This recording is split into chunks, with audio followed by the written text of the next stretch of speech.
Em nome do Pai, do Filho e do Espírito Santo. Amém. Questão número 58. Qual foi o pecado de Adão? O pecado de Adão foi um pecado de soberba e de grave desobediência.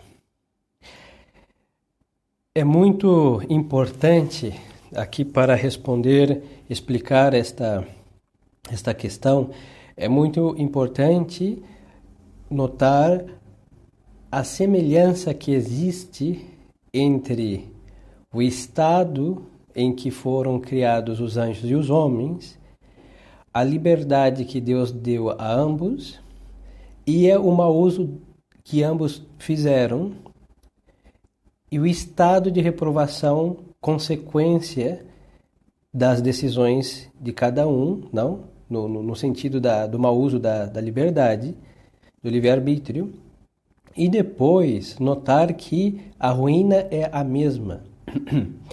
Adão, em estado de justiça original, o Adão original, não, sair das mãos de Deus Nosso Senhor, ele não podia pecar por outro lugar, por outro meio. É verdade que o fruto era um fruto, uma árvore que tinha lá um fruto belo e sedutor, por assim chamá-lo, porque é o que Eva descreve no Gênesis, não? O mesmo a Sagrada Escritura descreve como algo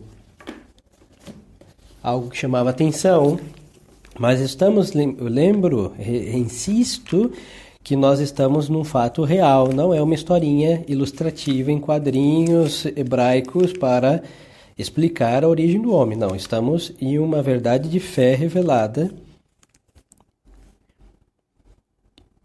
e é um fato real, assim foi, não? Está no livro do Gênesis. Estamos nos primeiros capítulos do Gênesis.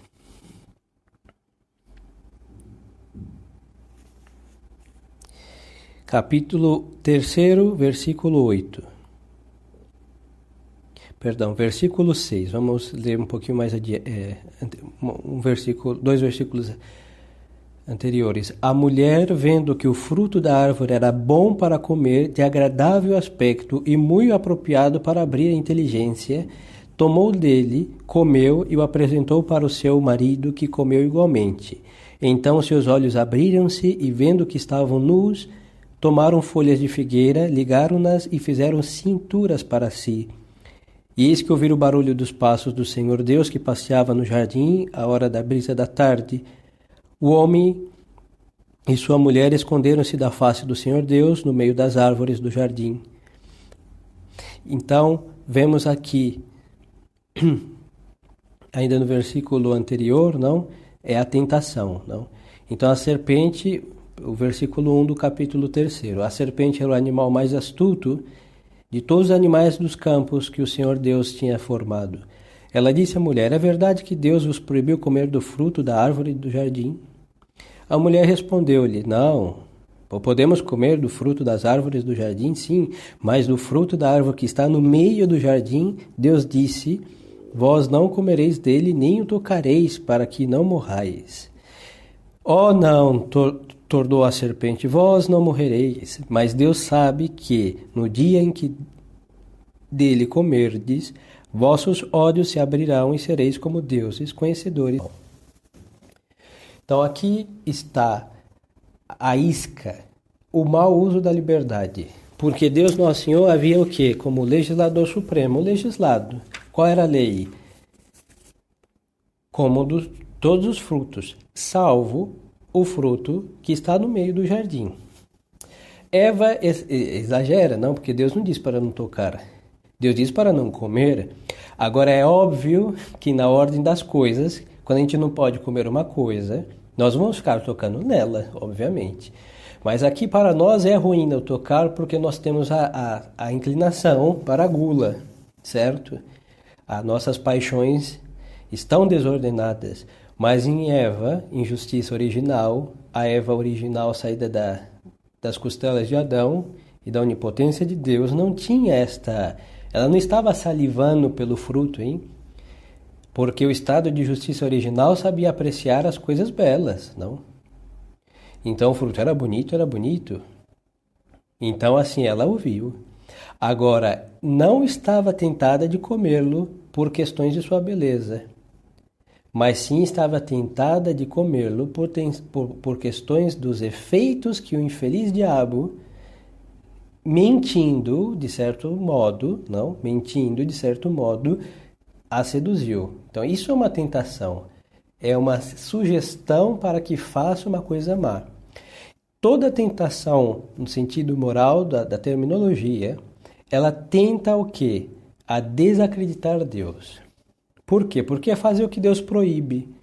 Então, uma alma inteligente, ela e temerosa de Deus, sabe que Deus sabe muito bem o que manda, porque Ele é a verdade, Ele é a sabedoria.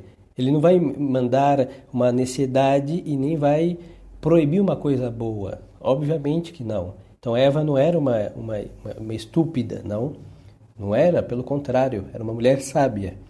Mas só que vai o diabo falar, Deus sabe que quando comerdes conhecereis o bem e o mal. É verdade, até aí que está. Mas só que o diabo mente dizendo, sereis como deuses. Pelo contrário, eles eram como, e agora deixarão de ser, hein? Vão ser uma desgraça. Basta olhar. Você quer ver o fruto do pecado original, é só, não sei, na Praça da Sé de São Paulo, ou qualquer outro centro antigo de uma cidade antiga, e olha ali jogado no chão, hein? Aquilo é pecado original, hein? Ele não tem nada como deuses. Não sei se a minha concepção de mitologia está um pouco desatualizada, ou realmente aquilo não corresponde com, nem mitologicamente falando, com um ser que pareça um deus. É uma desgraça. E não basta só aqueles que estão ali jogados, não, por várias razões, mas só que olhar no espelho todas as manhãs também nós vemos o fruto de um pecado original, hein? Tão lamentável quanto os que estão jogados pelas praças da sé deste mundo. Muitos falam, não, caiu por gula, de modo algum. Eva não podia cair por gula. Lembremos-nos que eles estão no estado de justiça original, em que tinham os dons preternaturais, e entre eles está a integridade, isto é, a perfeita sujeição dos sentidos à razão. Então Eva não ia ficar ali gulosa, hein, do lado da árvore, tocando, vendo que era macio, que olha só que cor bonita. Não era, sim. Então não é pela gula, é um pecado de soberba. Logo, soberba é um pecado espiritual, hein? É uma questão da alma, não? Não é uma questão de gula ou de qualquer outra paixão no sentido mais sensível do homem. Depois, uma desobediência. A desobediência é uma rebeldia da vontade e da inteligência contra Deus. Também é um pecado mais espiritual. Então aqui muitos, por exemplo, querem saber que fruto era. Eu não conheço e nem sei quem posso dizer. Sempre é colocado, não, nas imagens, por exemplo, Nossa Senhora das Graças, Nossa Senhora da Medalha Milagrosa, que está pisando uma serpente, não?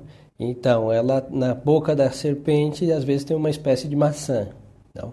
Pois é, mas não quer dizer que seja a maçã o fruto do pecado original. Era um fruto.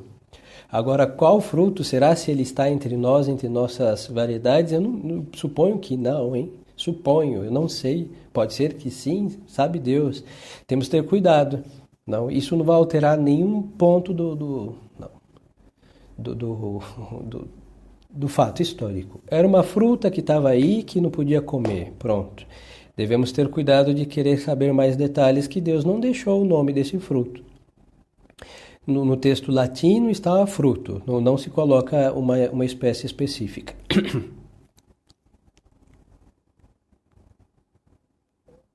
Qual foi o castigo do pecado de Adão e Eva?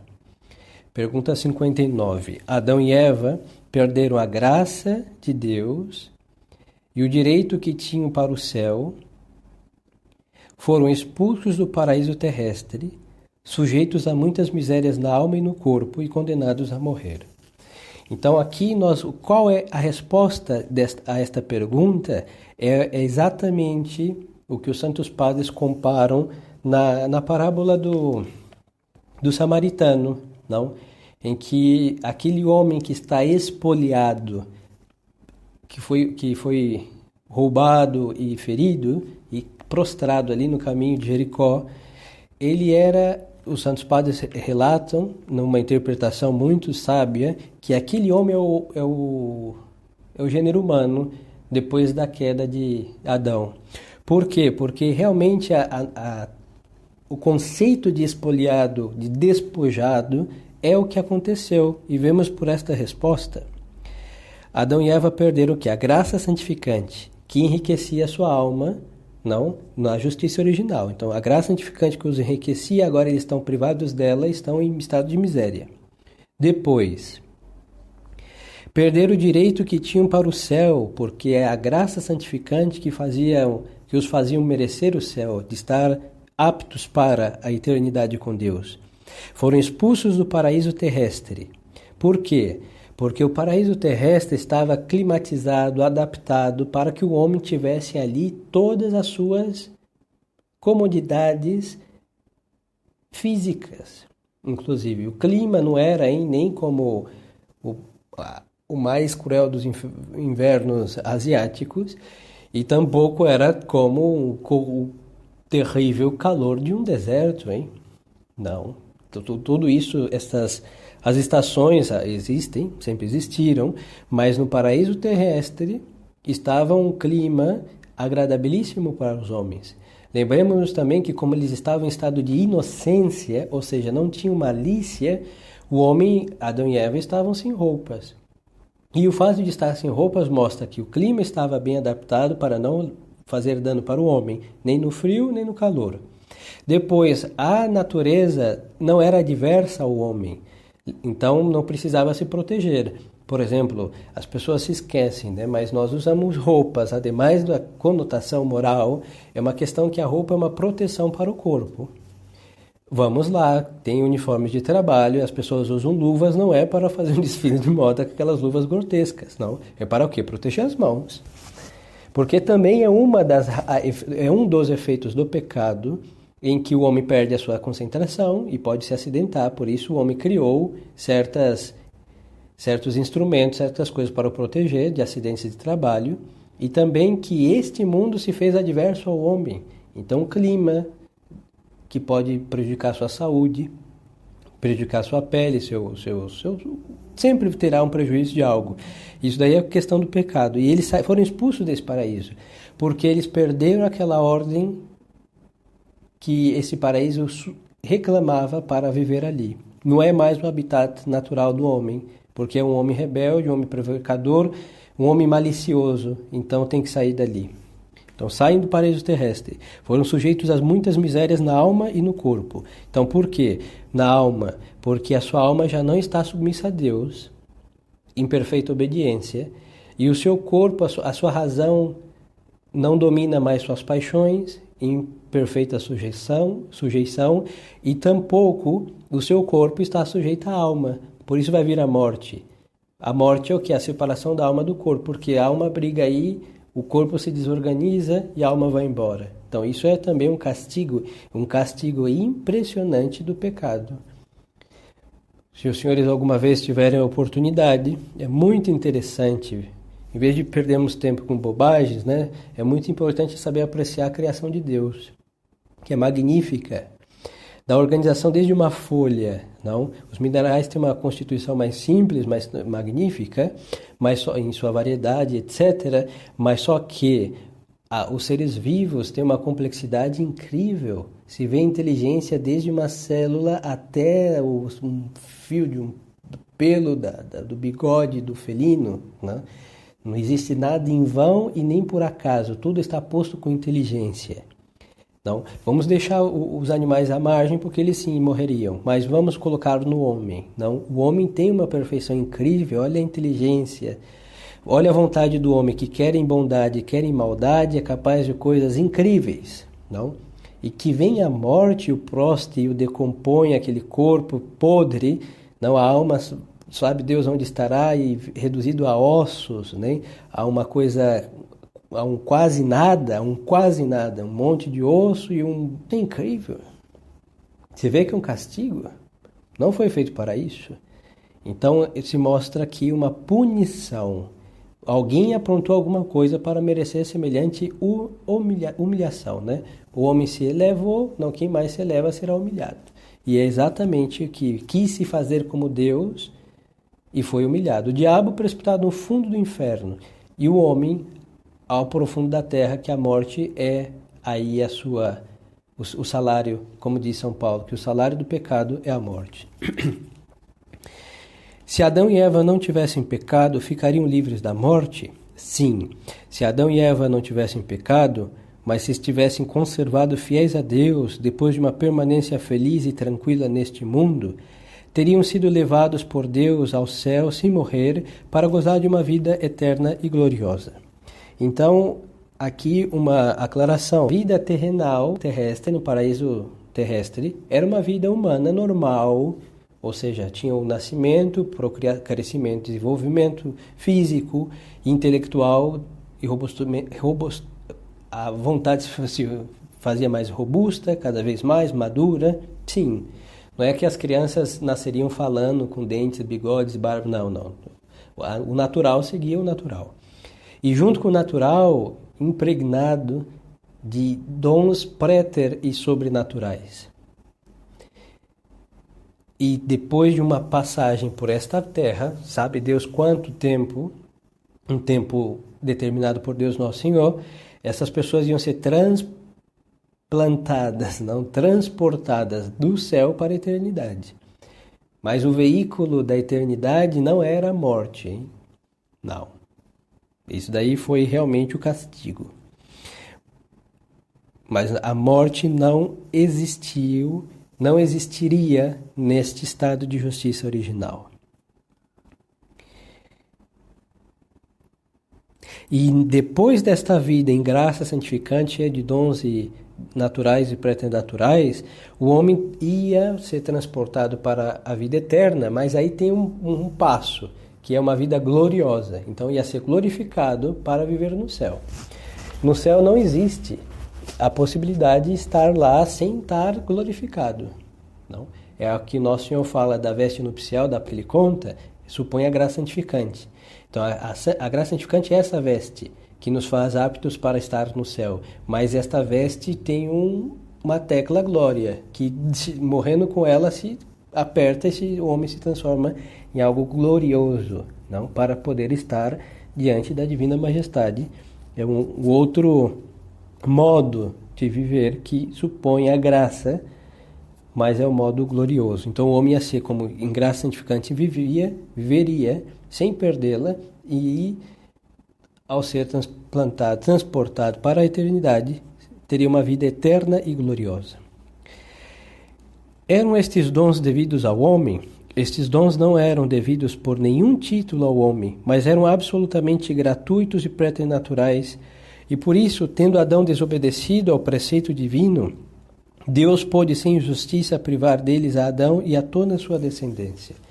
Então, vamos insistir em algo cuja insistência não é por obsessão minha, mas é por importância do tema. O que acontece? Nós temos que ter bem entendido o que são os dons. Dons são presentes que Deus dá, não? Então, tem dons que Deus dá porque Ele quis comprometer esses dons com algo, então Ele dá. Agora, tem dons que Deus deu que não estão comprometidos necessariamente com algo, então Deus não se obrigou a dá-los sempre. E um desses dons sem comprometimento de Deus, porque Ele não quis, são os dons preternaturais. Os dons preternaturais que nós vimos, que Adão recebeu, o que é préter? É dado como um plus, a mais, um brinde. Não? Deus tira do homem. E não era devido ao homem por nenhuma razão, porque Deus não se obrigou a nenhuma razão a vincular este presente com uma razão. Não quis. Não? Logo, assim sendo, não há uma desordem, não é assim Deus dá, Deus tira e o homem fica despojado, não é assim. Deus tomou porque o homem... Não.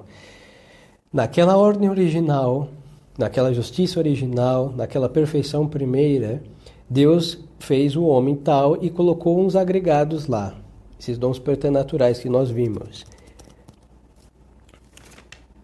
a inocência, a graça santificante, uma parte, mas os dons, aí vimos a integridade, a imortalidade, imunidade de todas as misérias e dores, ciência proporcionada ao Estado.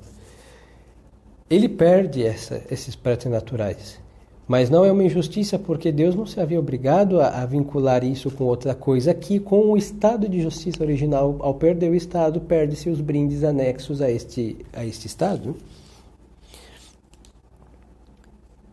Então, tendo Adão desobedecido ao preceito divino, Deus pôde sem injustiça privar o homem destes e toda a sua descendência destes brindes, desses plus, desse a mais que Deus tinha dado.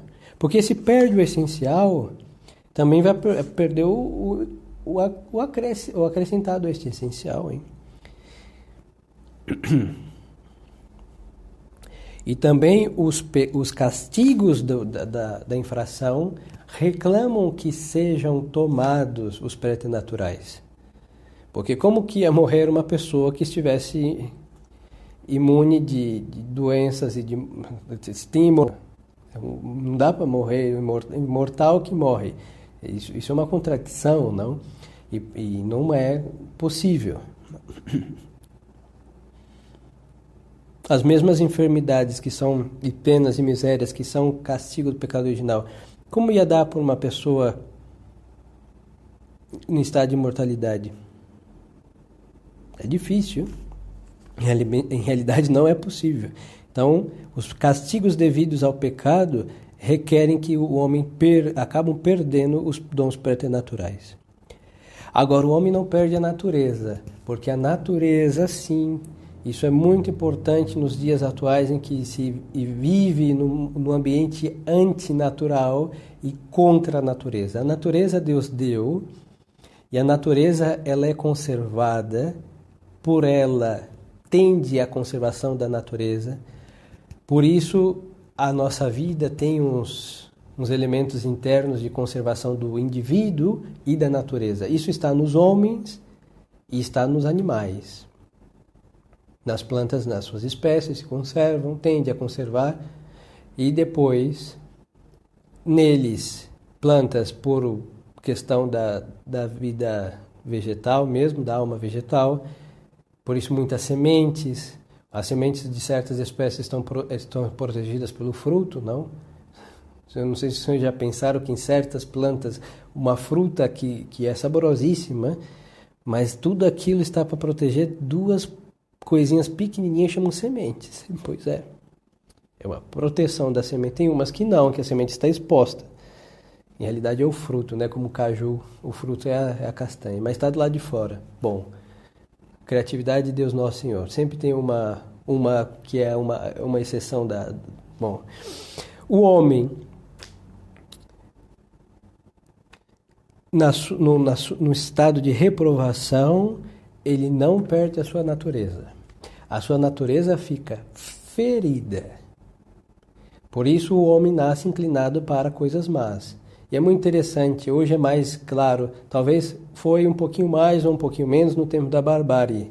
Ninguém precisa ensinar uma pessoa a fazer coisas ruins, hein? Parece que ela sabe nasce sabendo fazê-las, não?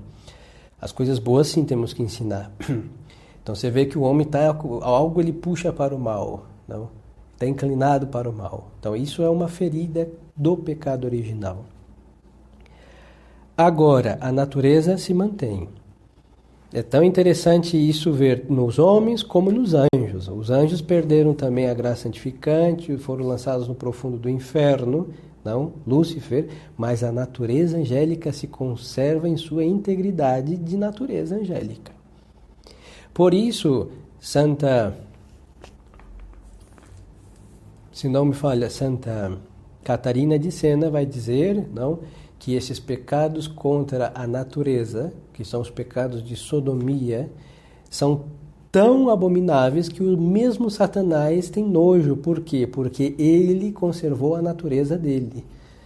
Então, nisso o homem perverso sobrepassa em desatino a um demônio, para ver como pode chegar o homem no estado de pecado original sem a prática das virtudes, hein?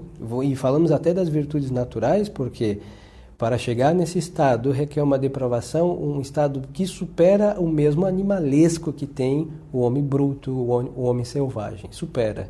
E supera até a mesma nojeira e malícia que o diabo é capaz. Então, nisso daí o homem supera o homem perverso. Pois então, a natureza é mantida. Ferida, mas é mantida.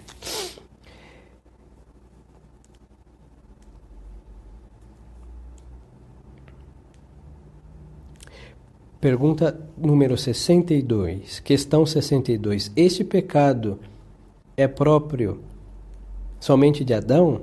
Este pecado não é só de Adão, mas também nosso, embora por diverso título. É próprio de Adão, porque ele o cometeu com o ato da sua vontade, e por isso nele foi pessoal, e é nosso, porque tendo Adão pecado como cabeça e fonte de todo o gênero humano, é transmitido por uma geração natural a todos os descendentes, e por isso para nós é pecado original. São Paulo comenta em suas epístolas a respeito, dizendo que em Adão todos nós pecamos. Existem vamos estudar a seu tempo, 3 classes de pecado. O pecado original, que infecta todos os homens, o pecado mortal, que é um pecado pessoal, e o pecado venial, que também é um pecado pessoal, certo? Então, dos 3 pecados,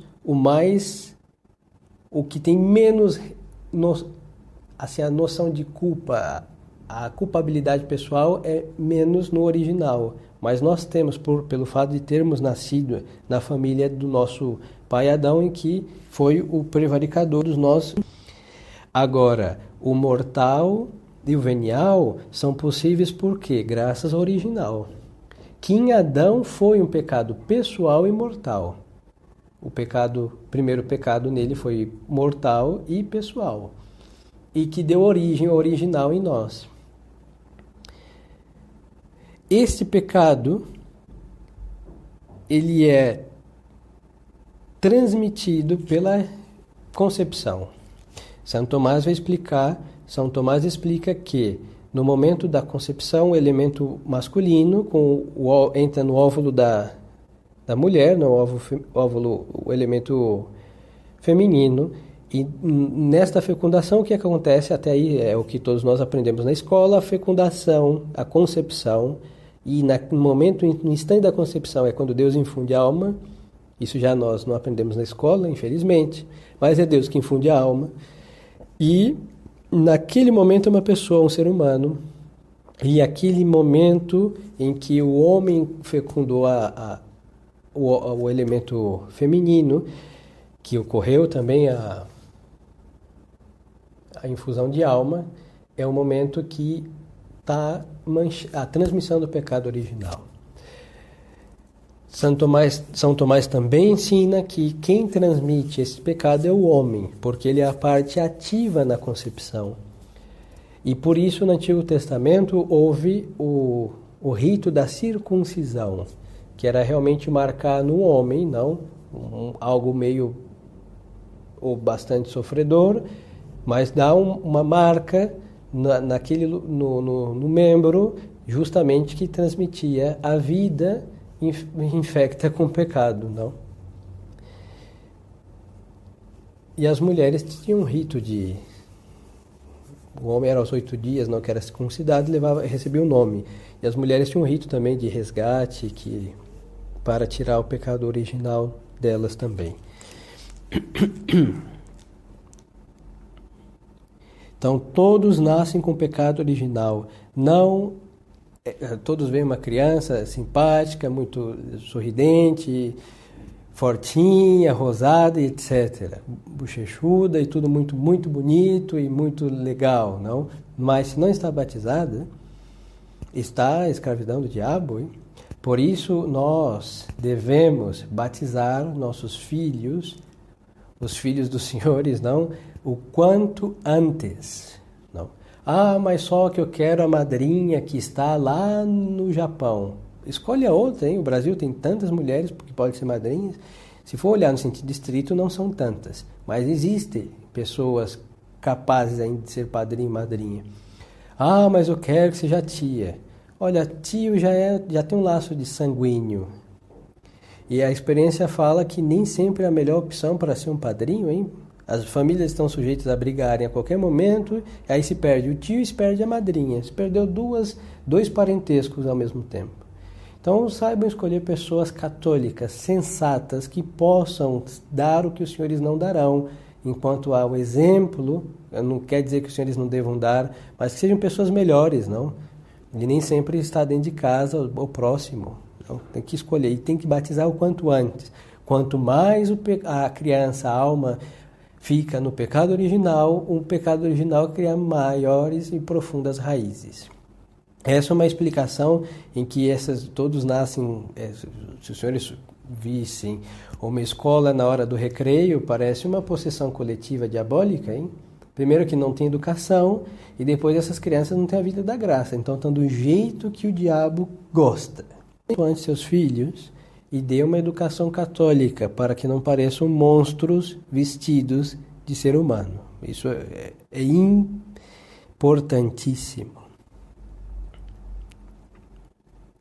Como é possível que o pecado original se transmita a todos os homens? Questão número 63. O pecado original transmite-se a todos os homens porque, tendo Deus conferido ao gênero humano, em Adão, a graça santificante e os outros dons preternaturais, com a condição de que ele não desobedecesse, e tendo esse desobedecido na sua qualidade de cabeça e pai do gênero humano, tornou a natureza humana rebelde a Deus. Por isso, a natureza humana é transmitida a todos os descendentes de Adão num estado de rebeldia contra Deus, privada da graça divina e dos outros dons.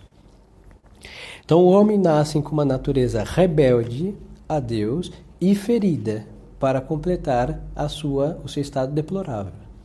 E a transmissão da natureza, como Liz explicava, é pela concepção. E assim, da mesma forma que, sem o pecado original, ao ser concebida uma criança, ia ser transmitida a graça santificante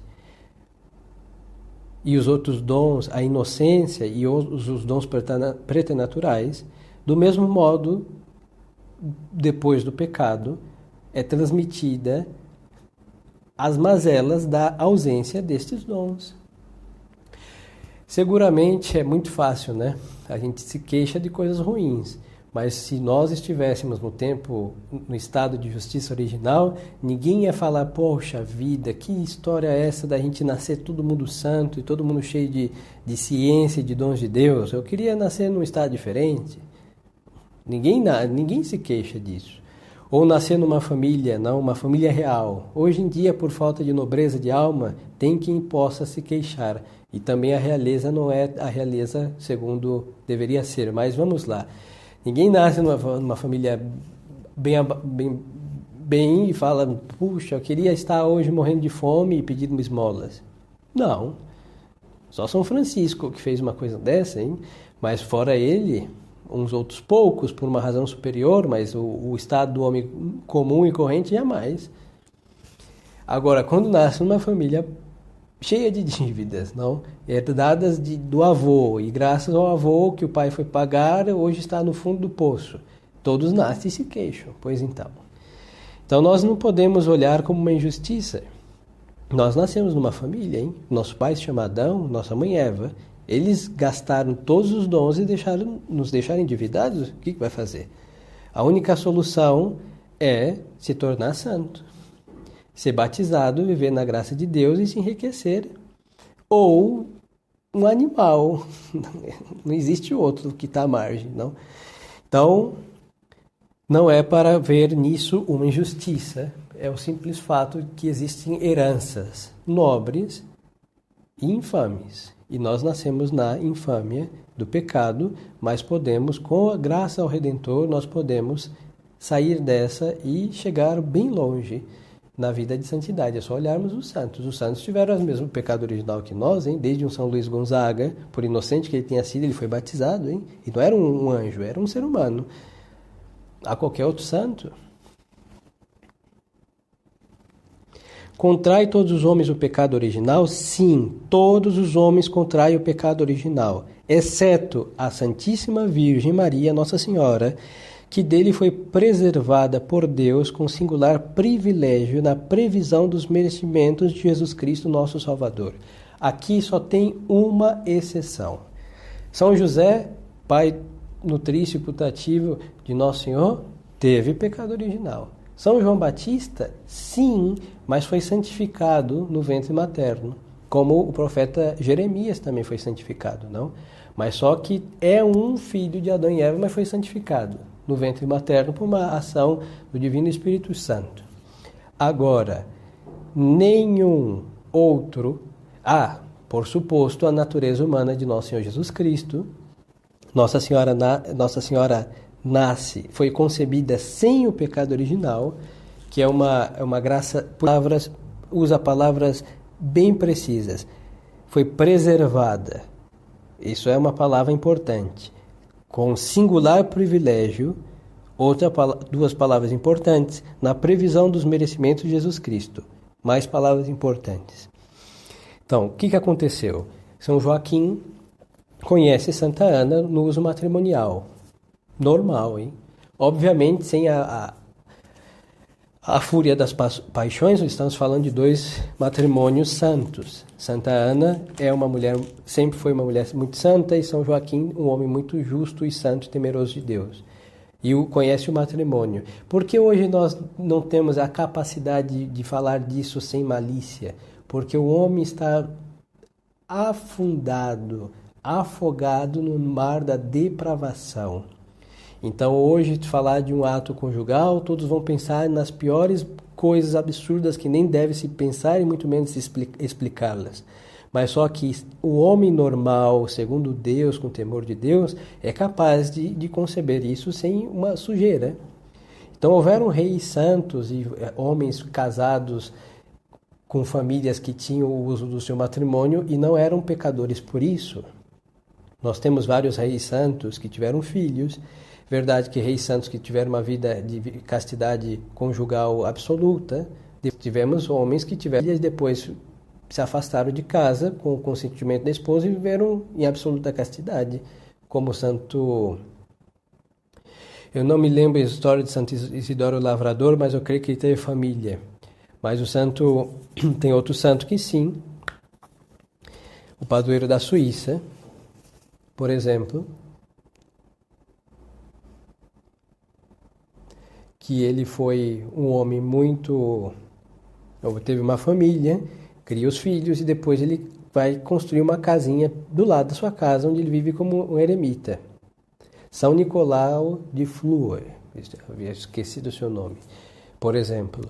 Agora, ele não foi mais ou menos santo por ter sido casado ou tido o uso do matrimônio, hein? Hoje esta estação está muito depravada porque o homem está num estado muito depravado, muito sujo, já não guarda a castidade na sua adolescência, na sua juventude, então só pensam nisso e acabam sujando o que é a fonte da vida e da conservação do gênero humano, não, porque o diabo envenenou isso daí com muitas coisas ruins. Mas então, no caso de Santa Ana e São Joaquim, é do uso de um matrimônio que nasce Nossa Senhora, porque a única concepção por obra do Espírito Santo é do Verbo encarnado. É único. Não se dará, ninguém mais vai nascer por obra e graça do Espírito Santo. Agora, naquele momento em que o elemento de São Joaquim entra e concebe aí fecundo óvulo, há uma ação da graça de Deus que impede o pecado original. Por isso usa a palavra preservada.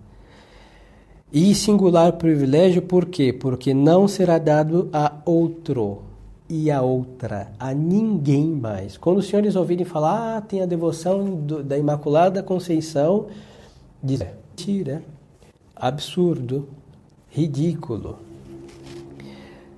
A Imaculada Concepção de São João Evangelista, ridículo, absurdo, não é católico, não, só Nossa Senhora.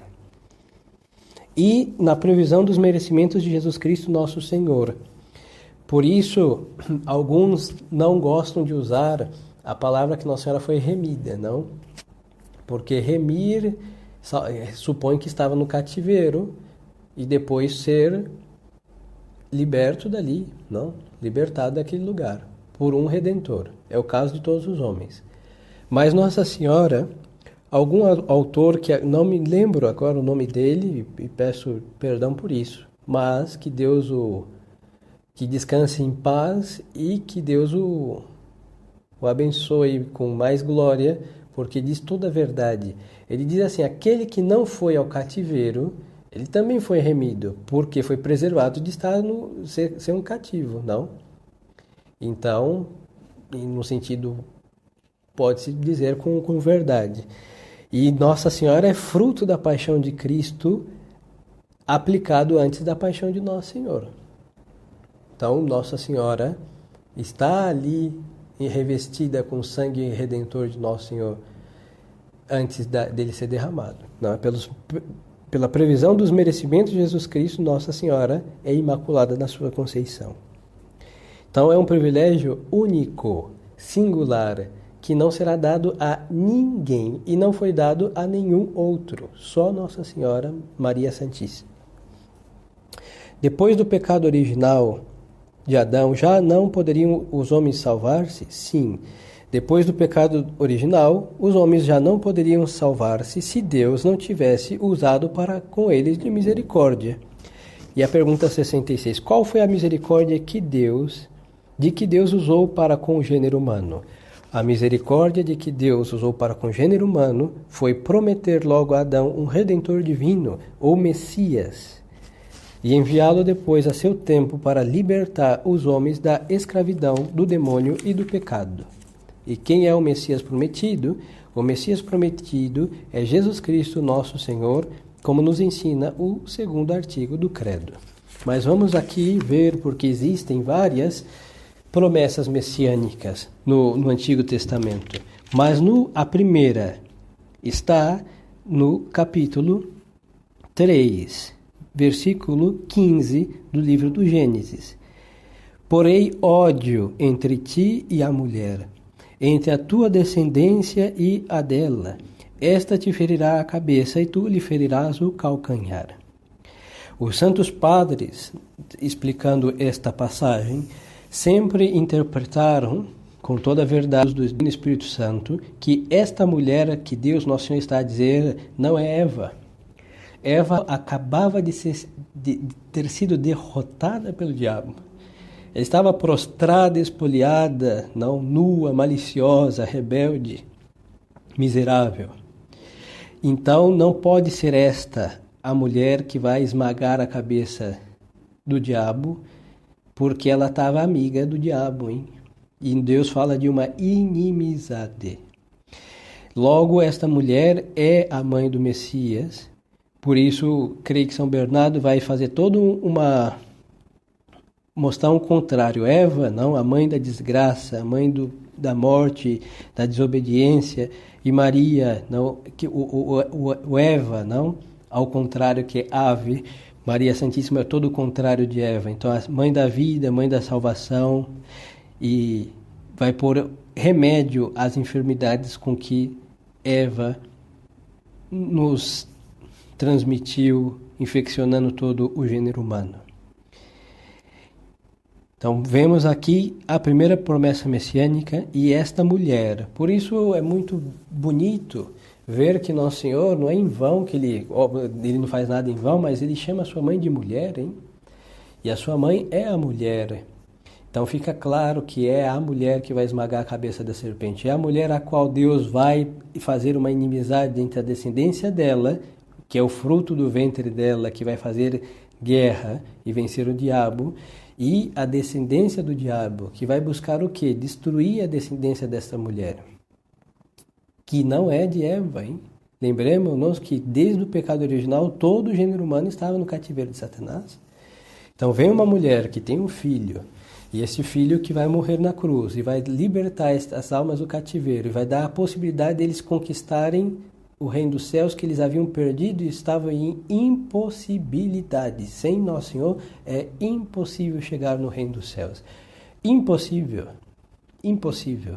E só é possível graças a Nosso Senhor. Logo, ou a fé em Nosso Senhor, no caso dos patriarcas do Antigo Testamento, ou que também faziam ter uma união com Nosso Senhor, e desde o Antigo Testamento, desde o conhecimento de Nosso Senhor pela doutrina, a adesão a Nosso Senhor pela fé e a submissão a Nosso Senhor absoluta pela observância dos preceitos e ter a vida de Nosso Senhor, que é a vida da graça santificante. Sem estes elementos, não é possível entrar no reino dos céus.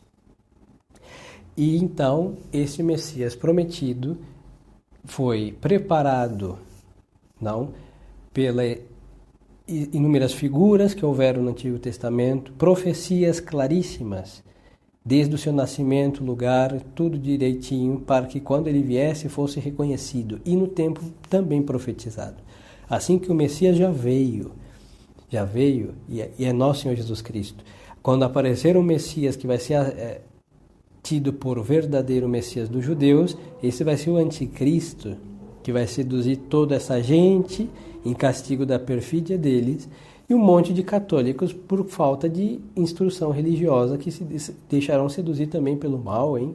Nosso Senhor já veio e ele vai voltar na sua segunda vinda, a chamada parousia, que vamos estudar isso no momento devido, e vamos instruir-nos para não nos deixar levar por qualquer vento apocalíptico que sopra para um lado e para o outro. Hoje está em moda, é a nova modinha piedosa desordenada, esse apocalíptico e deturpar as escrituras e profecias. Então, o anticristo vai levar essa gente, todos. Então devemos ter cuidado. O Messias já veio, vai voltar na segunda vinda e não vai nascer de novo, não vai baixar em ninguém, vai vir com a mesma natureza glorificada, com seu corpo, sangue, alma e divindade glorificado que subiu na ascensão, vai descer no juízo final para julgar vivos e mortos.